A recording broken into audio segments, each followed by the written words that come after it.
Pues eso, que nos alegra, que me alegra estar aquí con vosotros y siempre estuvimos en la inauguración el primer domingo que comenzasteis. Estamos orando por vosotros.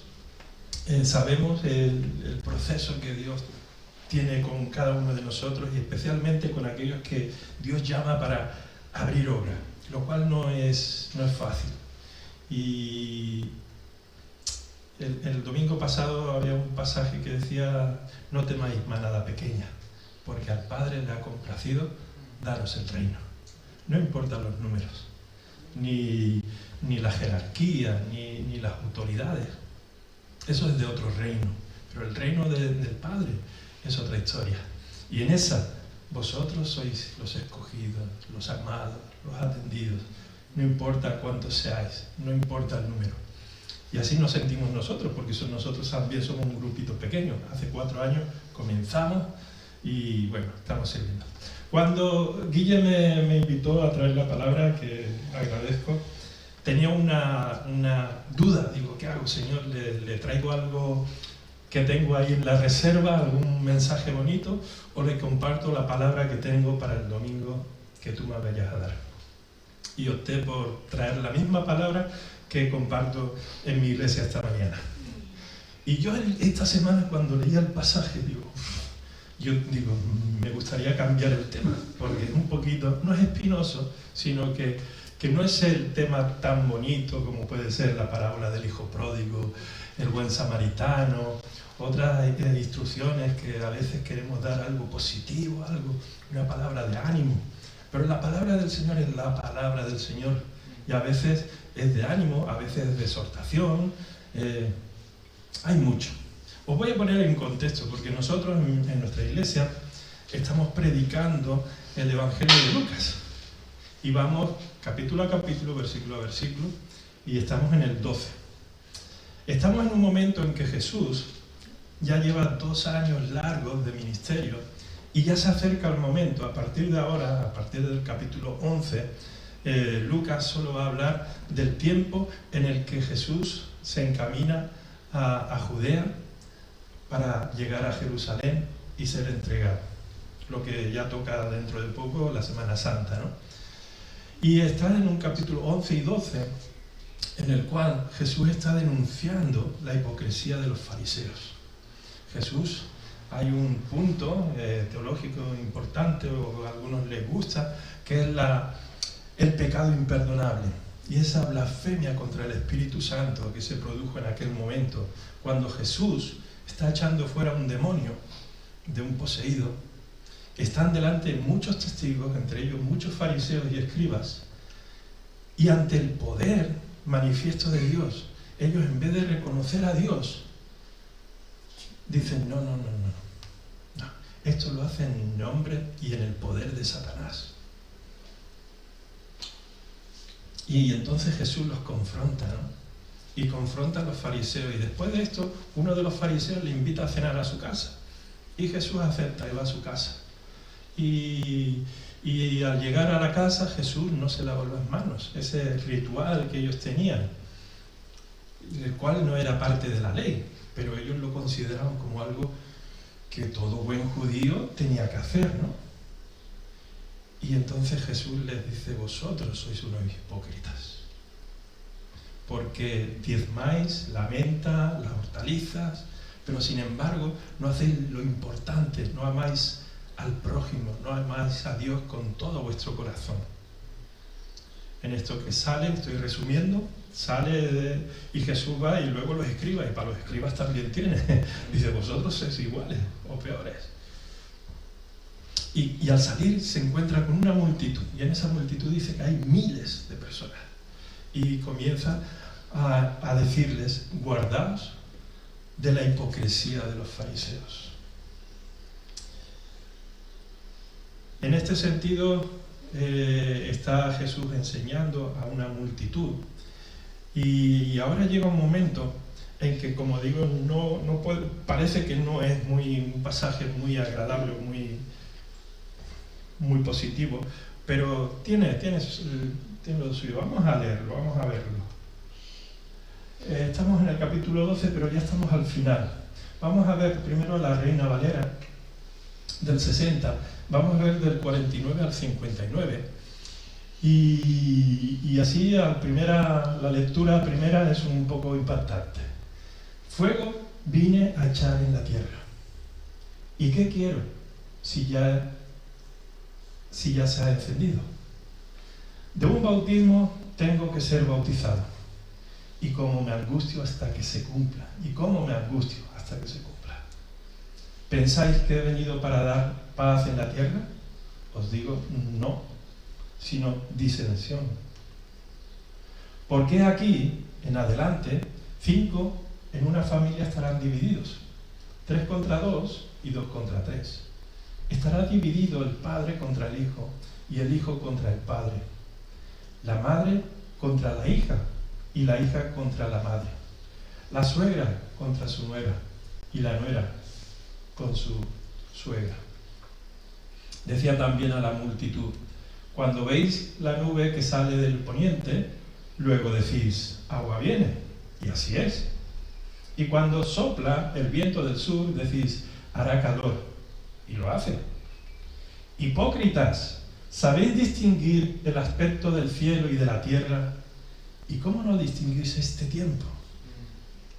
Cuando vayas al magistrado con tu adversario, procura en el camino arreglarte con él, no sea que te arrastre al juez y el juez te entregue al alguacil y el alguacil te meta en la cárcel. Te digo que no saldrás de allí hasta que hayas pagado aún la última blanca. Muy bien, pues vamos a ver. Hay una expresión muy española, no sé si en inglés también la hay, que nos dice bendita ignorancia. Qué bonita es la ignorancia. Depende del asunto, que uno que ya sabe lo que le espera dice, este no sabe lo que le viene. Qué bendita ignorancia, ¿no? Pues a veces nos ocurre esto, que no sabemos lo que nos espera. Y eso puede hacer que estemos tranquilos, que no sepamos lo que tenemos que hacer. Y aquí Jesús está siendo claro, les está advirtiendo. Todos nos gusta, yo creo, dar un mensaje positivo, de ánimo, de desafío. Pero aquí Jesús está hablando de juicio. Y también es importante porque es parte del mensaje. La gente tiene que saber. Sí, vamos a hablar del amor de Dios, pero también tienes que saber que hay un juicio. Que todos un día nos vamos a presentar delante de Dios y tendremos que dar cuenta. Dice, he puesto también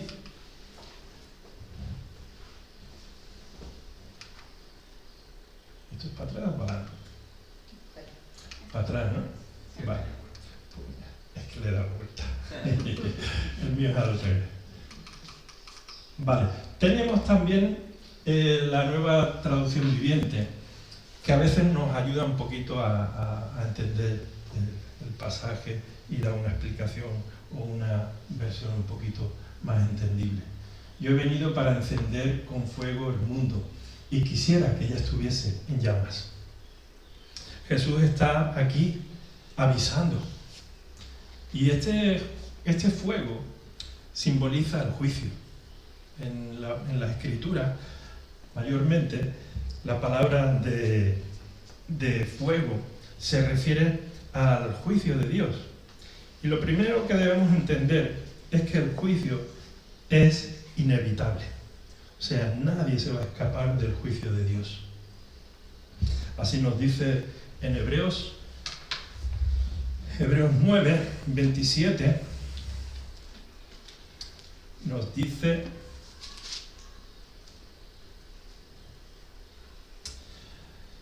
y de la manera que está establecido para los hombres, que mueran una sola vez y después de esto, el juicio.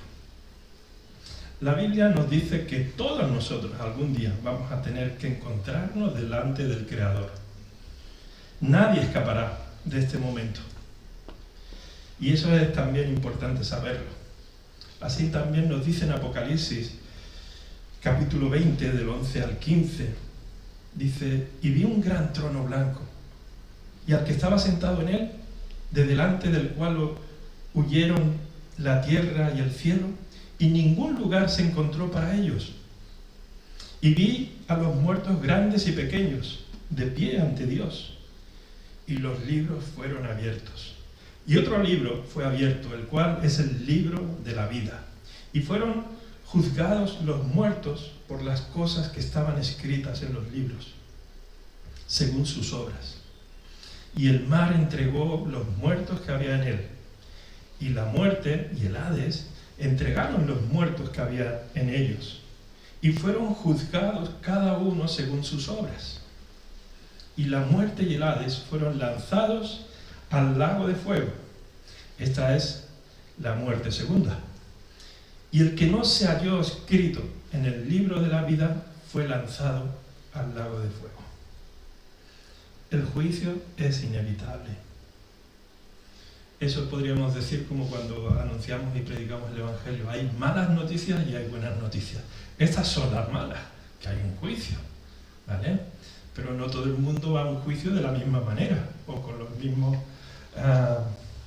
delitos o acusaciones, ¿no? Pero estamos citados para ese encuentro. Eso es inevitable. La Biblia es muy clara también para los incrédulos que están acumulando la ira de Dios contra ellos mismos. Nos lo dice en Romanos 2.5. Romanos 2.5 dice así: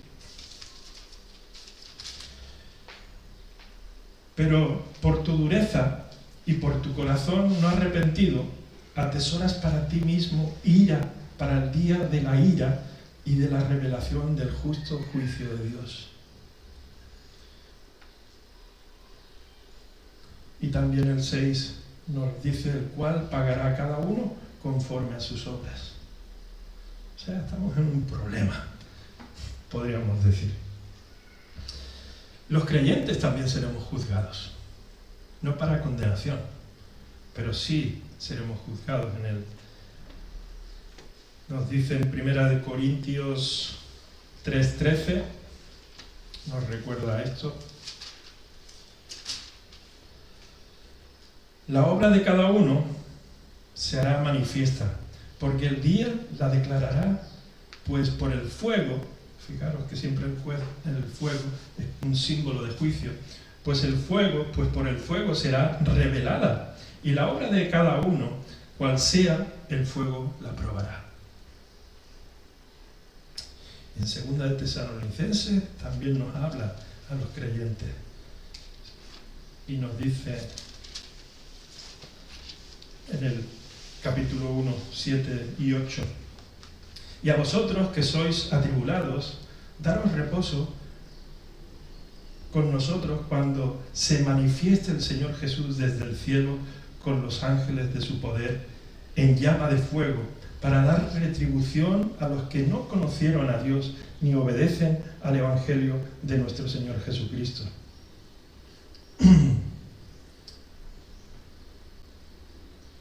Así que en el Nuevo Testamento vamos a encontrar a Jesús hablando del infierno unas 70 veces. Y no solo habla del infierno, también habla del juicio, del arrepentimiento. No podemos hacer un evangelio light, un evangelio en el que haya partes que vamos a esconder. Esta es parte del evangelio. Y a lo mejor es un poquito más duro, ¿no? Pues sí, es lo que dice. Lo malo sería esconder realmente esto que está pendiente, de que todos seremos juzgados por parte del Señor.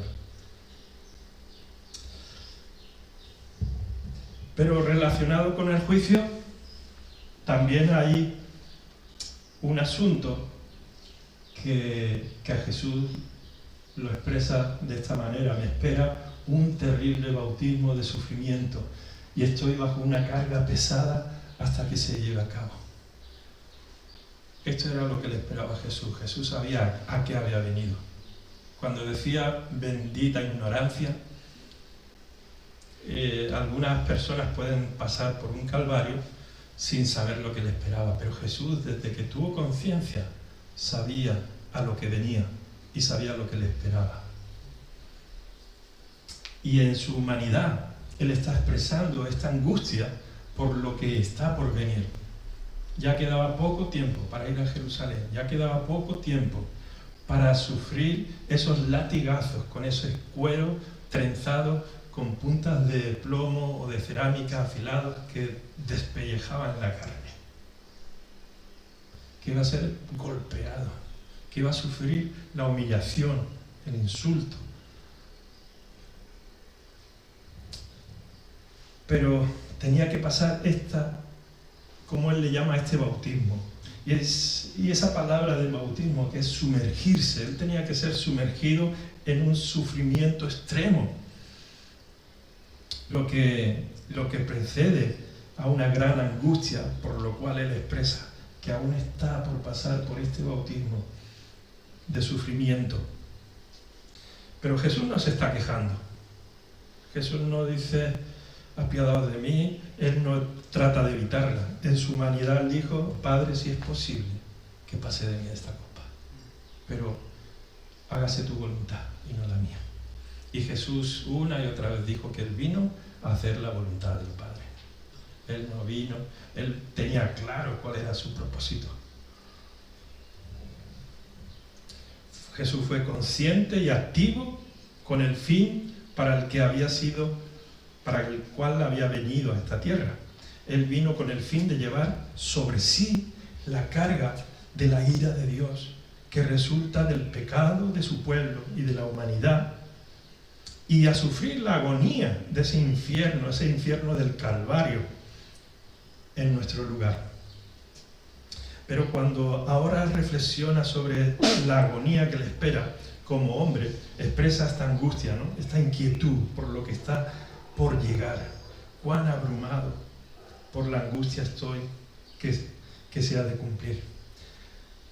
La frase profética: por su llaga fuimos nosotros sanados, se refiere al castigo que sufrió Jesús, esos azotes, esos golpes, esa agonía y esa muerte tan inhumana que era la crucifixión, para tomar sobre sí todos los pecados de todas las personas que creen en Jesucristo, el Señor y Salvador. Yo soy el camino, la verdad y la vida. Nadie viene al Padre si no es por mí. Juan 14:6. Ahora llegamos al tiempo de la Semana Santa y hay películas y podemos ver, quizás imaginar lo que tuvo que pasar y sufrir ese hombre. De la tortura que de verdad que creo que no podemos llegar a imaginar que tuvo que experimentar, siendo inocente, voluntariamente. Él vino con ese propósito: recibir todo el castigo del pecado de la humanidad sobre sí. Pero ese no era solo uno de sus sufrimientos. Otro sufrimiento suyo era la angustia mental provocada por la ira de su padre, que le castigó por la pecaminosidad de la humanidad. El que no había cometido pecado fue hecho pecado por nosotros, sufrió por nuestros pecados. Jesús asumió voluntariamente, Él sabía lo que le esperaba, y Él pagó el precio total de todas nuestras transgresiones. El apóstol Pedro, bajo la guía del Espíritu Santo, nos dice en la primera carta suya, capítulo 2, 20 al 24, la iglesia estaba pasando por persecución, estaban pasando por situaciones difíciles. Y Pedro le dice: no es nada comparable con lo que ha sufrido el Maestro, que esperabais vosotros algo mejor.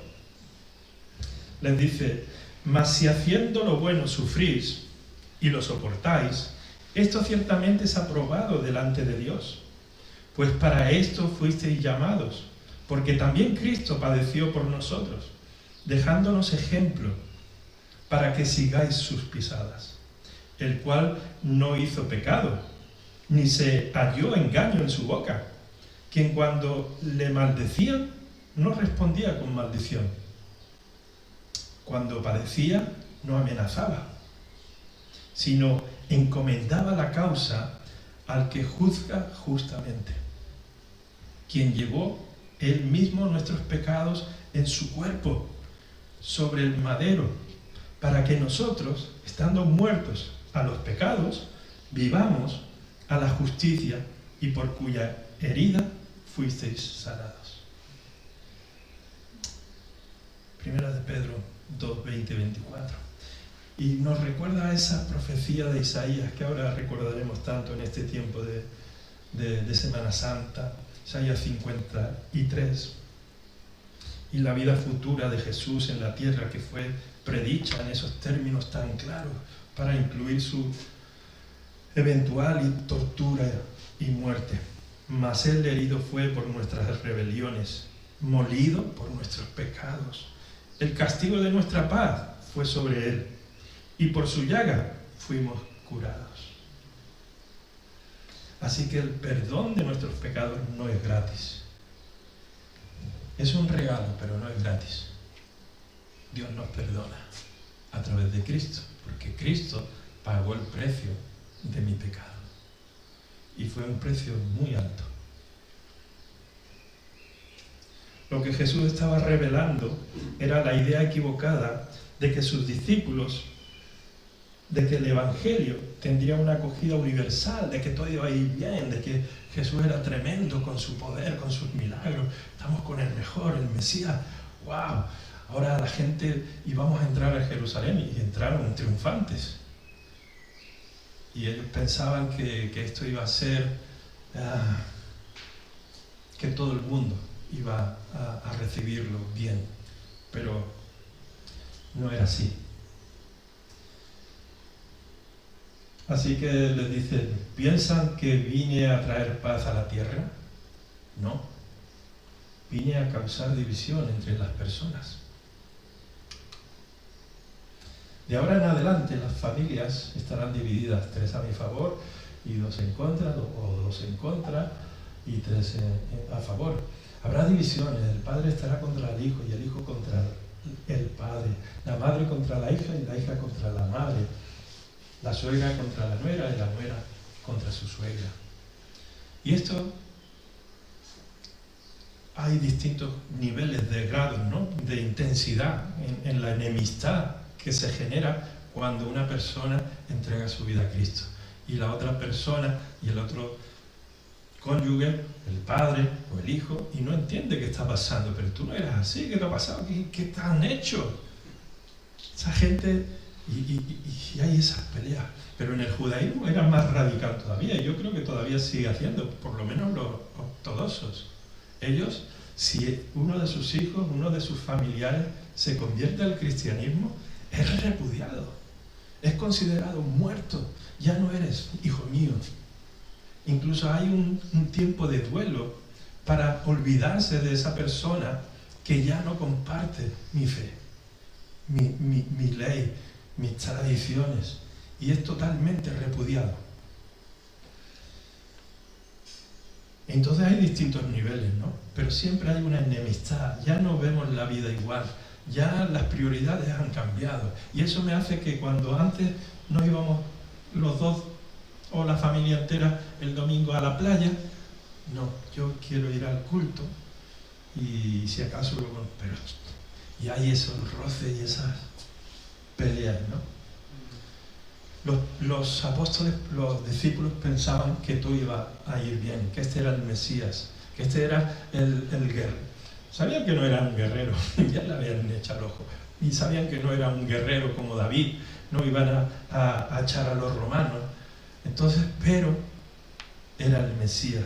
Y necesitaban cambiar ese rol y entender que lo que venía era una restauración espiritual, un cambio espiritual y no material.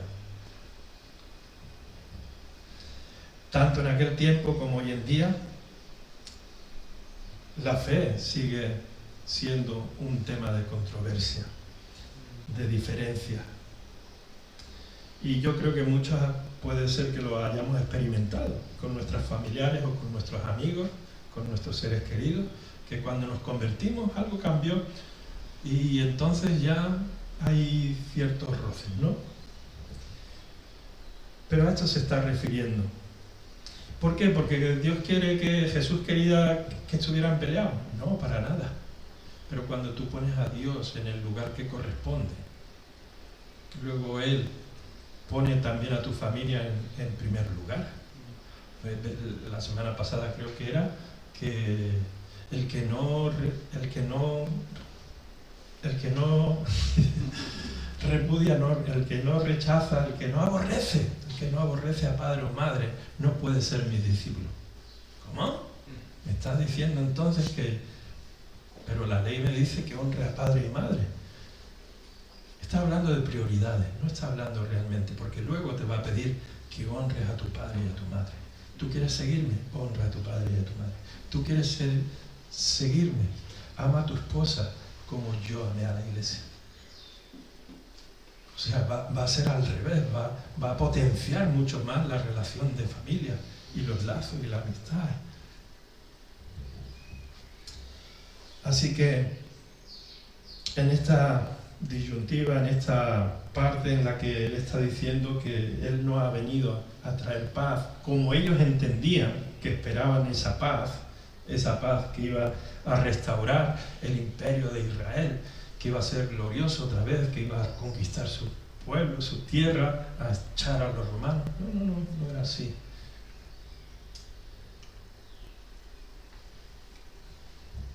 Jesús cuestiona fuerte y frontalmente la incapacidad del discernimiento de la gente respecto a la palabra y a la obra mesiánica. Y ahora dice, entonces Jesús se dirigió a la multitud y dijo, algunos a lo mejor se os da bien esto, a mí no, cuando es levante, cuando es poniente, el tiempo, y les pone algo sencillo que ellos pueden entender. Dice, cuando ustedes ven que se forman nubes en el occidente, dicen, viene la lluvia, y tienen razón, ocurre, viene la lluvia. Cuando sopla el viento del sur, dicen, hoy será un día de mucho calor, y así sucede.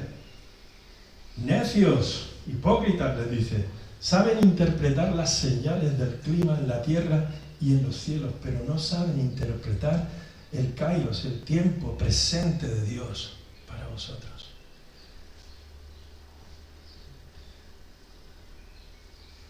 Emmanuel, Dios con nosotros, hecho hombre, haciendo milagros asombrosos, sanando leprosos, resucitando muertos, enseñando como nadie enseñaba, mostrando las profecías cumpliéndose,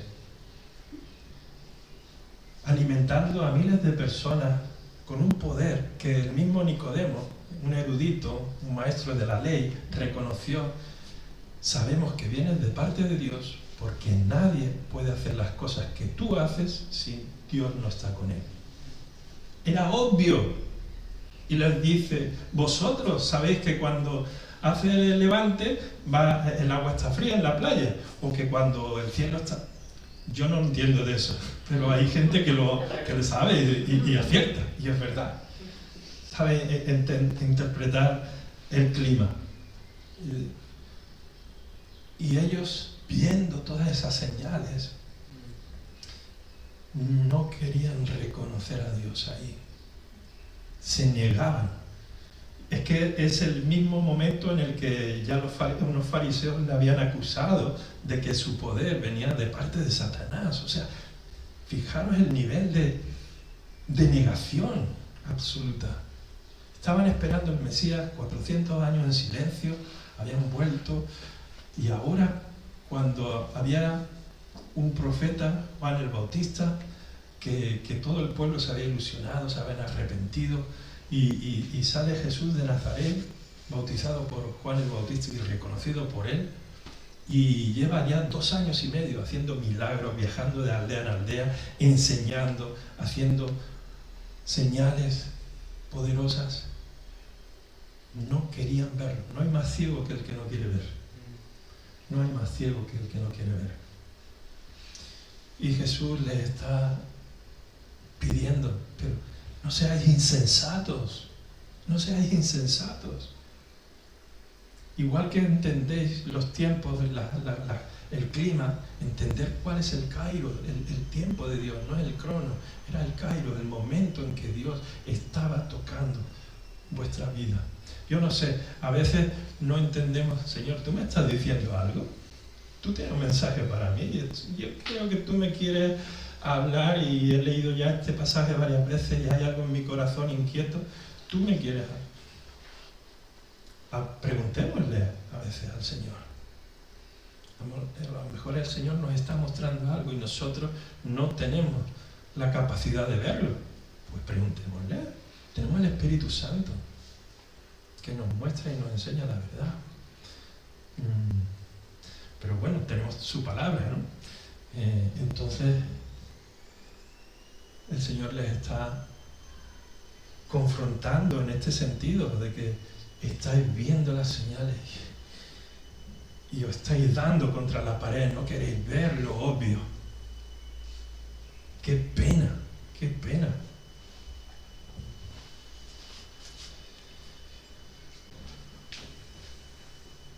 Cuando se trata de los aspectos proféticos en torno al Mesías, al reino de Dios, Jesús les decía, el reino de Dios se ha acercado a vosotros. Y entre enseñanza y tiempo de sanidades y de milagros, la gente podía percibirlo. Pues nada, entre este aspecto profético en torno al Mesías y la llegada del reino, que era distinto a lo que ellos esperaban, porque era diferente a sus expectativas. Y a veces Dios cambia o hace cosas distintas a lo que nosotros esperamos. Y no, esto no viene de Dios porque tiene que ser así, así, así. No, que tiene que ser así, así y así. Bueno, pues esto es lo que le pasaba. Tenía que venir un guerrero poderoso, mesiánico, que liberara a Israel. Y si no entraba en ese, no le valía, no le servía. No era de Dios, por mucho que se manifestara. Y no pudieron discernir la realidad incomparable y monumental de que el Hijo de Dios, el Mesías, estaba entre ellos. Esa impactante falta de discernimiento frente a tal evidencia les dejó permanentemente ciegos, en oscuridad, mostrándose insensatos e inmaduros. No habían comprendido el verdadero propósito de la ley, el cual era dirigirle hacia Cristo. La ley solo mostraba tu incapacidad, mi incapacidad de cumplirla. Gálatas 3:24 nos dice así: de manera que la ley ha sido nuestro ayo para llevarnos a Cristo, a fin de que fuésemos justificados por la fe. La ley ha sido nuestro ayo para mostrarnos y llevarnos a Cristo, a fin de que fuésemos justificados por la ley. También en Romanos 10, precioso pasaje, Romanos 10, 9 y 10, nos dice así: que si confesares con tu boca que Jesús es el Señor y creyeres en tu corazón que Dios le levantó de los muertos, serás salvo. Porque con el corazón se cree para justicia, pero con la boca se confiesa para salvación.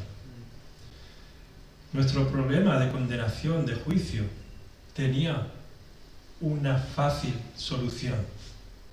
Y el día que nos presentemos delante de Dios, mucha gente para evangelizar usa una pregunta. Si te murieras ahora mismo y te presentaras delante de Dios y Dios te pregunta, ¿por qué te tengo que dejar entrar en el cielo?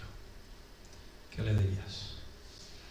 A un no creyente, bueno, pues yo he nacido en una familia católica, cristiana, yo no he sido mala persona, no mataba a nadie, yo ayudo, hago voluntariado, tengo un apoyo a Cruz Roja, no sé. Y nos vamos a las obras. Sin embargo, la gente necesita saber que es por fe, que tiene ese perdón, que va a tener esa justificación delante de Dios en el día del juicio.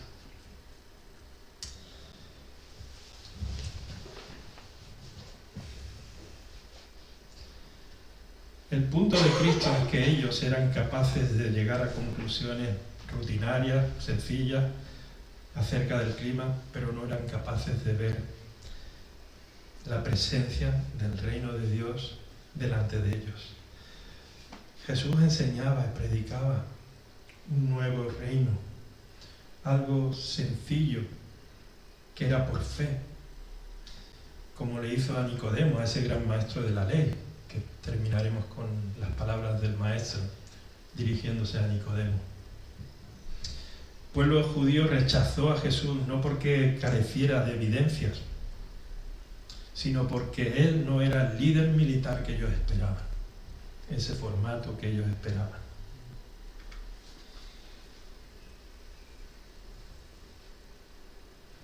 Y por último, les da una advertencia.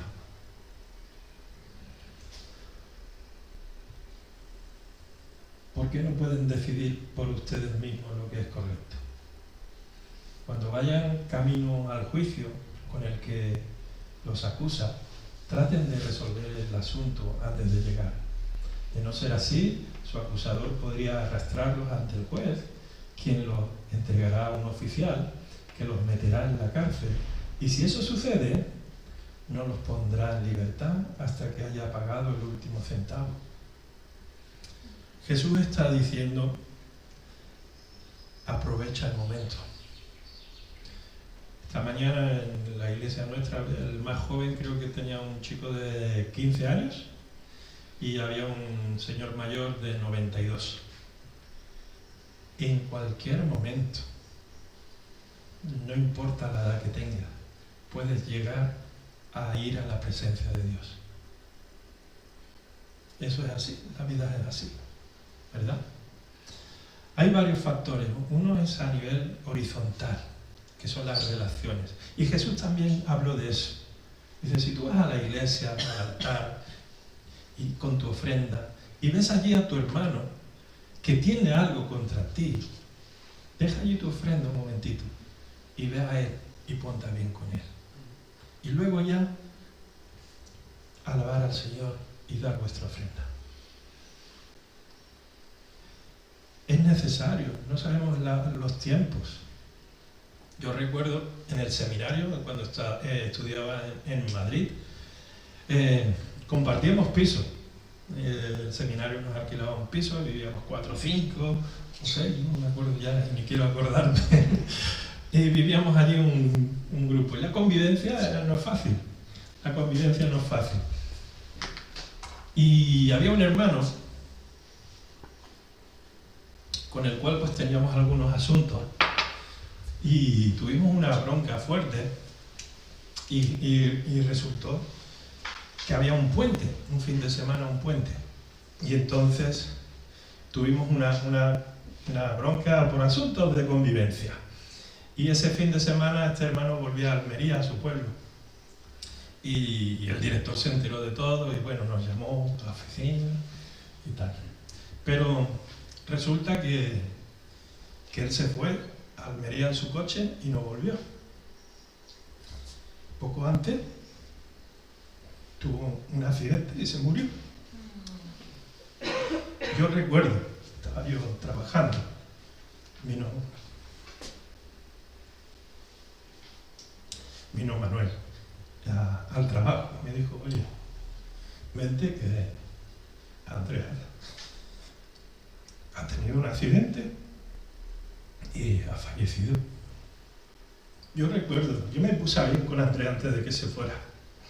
Nos pedimos perdón, nos dimos un abrazo, bueno, lo siento, oye, son cosas y hubo otros compañeros que no tuvieron esa oportunidad.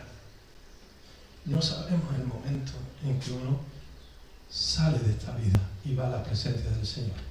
Puede ser trágicamente con 15 o con 92.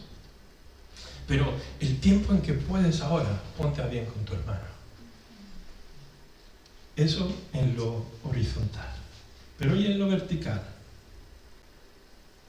En lo vertical, Dios nos brinda el perdón de nuestros pecados, de nuestros errores, de nuestras faltas. Y lo hace de una vez para todas, y luego en el Padre Nuestro nos dice que también puede ser algo cotidiano, del día a día. Perdónanos nuestras ofensas como nosotros perdonamos a nuestros deudores. Porque seguimos en este mundo y seguimos con un cuerpo en este Pablo que sigue siendo un miserable. Y estamos a tiempo de ponernos a bien con Dios. Y entonces no miremos solo el juicio, veamos lo precioso que Jesús ha traído, la solución y el arreglo para el día en que tú te presentes delante de Dios y puedas decir, yo soy un miserable, pero Cristo pagó por mis pecados. Yo no lo merezco, pero yo sé que mi Salvador pagó el precio por mí. Por gracia soy salvo, por medio de la fe. Resumiendo, mis queridos hermanos, así que Jesús les está diciendo que el juicio de Dios está en marcha y es inevitable para todos. Pero que también está por llegar su bautismo de sufrimiento y angustia, el cual proféticamente en Isaías sanará nuestras dolencias espirituales, aquellos que lo quieran recibir. Jesús no obliga a nadie, te lo brinda. Ya que vosotros sabéis percibir el tiempo, no ignoréis las señales de Dios y recibir el reino de Dios, que lo tenéis presente en el día de hoy. Por lo tanto, ser sensatos y aprovechar el tiempo para poneros a bien antes de que sea demasiado tarde y te encuentres delante del gran juez y ya no te dé tiempo a arrepentirte o a cambiar la situación. Sé sensato y aprovecha, porque no sabes del tiempo que tienes para reconciliarte con Dios y con tu hermano. No sea que tu tiempo se acabe inesperadamente y te alcance el fuego del juicio de Dios. Las palabras de Jesús en Juan 3:16 a ese erudito